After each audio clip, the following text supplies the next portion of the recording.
Tšau parvikassad, mõtlesin, et ma ei pea see aasta videot tegema, aga ülla ilmus välja kauba alus. Kaua tehtud kaunikene, no see vaeseke, ma ei tea, kui kaua ta nüüd siis on tulnud see 1, 2, 3 nädalat hiljem, jah, 3 nädalat hiljem.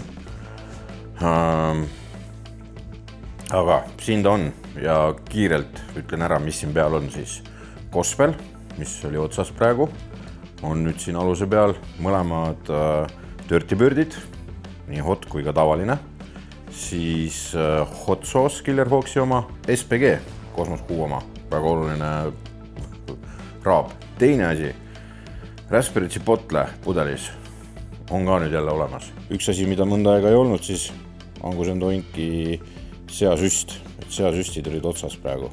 Ja kui Angus & Oinkist rääkida, siis ka ränts on nüüd tagasi. Vahepeal sai otsa meie Hot Honey, selle jalapeñoga, seda habanero oma oli, aga ilmselgelt ka kõigi teiste jaoks on seda, mitte kõigi teiste, vaid paljude jaoks on seda habanerot palju ja jalapeño paras. Jalapeñoga nüüd tagasi. Nii, aga kõige olulisem asi, mis tundub siin aluse veel olevat kõikide inimeste jaoks, on siis Lily Q's Carolinas soos, mis nüüd kiirelt sai Eesti rahva lemmikuks, tundub nii. Mulle isiklikult ka väga meeldib see, et ta ei ole nagu mingi üdini magus asi ja väga maitsev samal ajal. Vot nii, aga panen praegu kohe, et ma filmin selle, monteerin, panen üles ja järjest hakkan lisama poodikaupu, et endiselt kehtib ka 10% allahindlus, nii et kes eesse mees,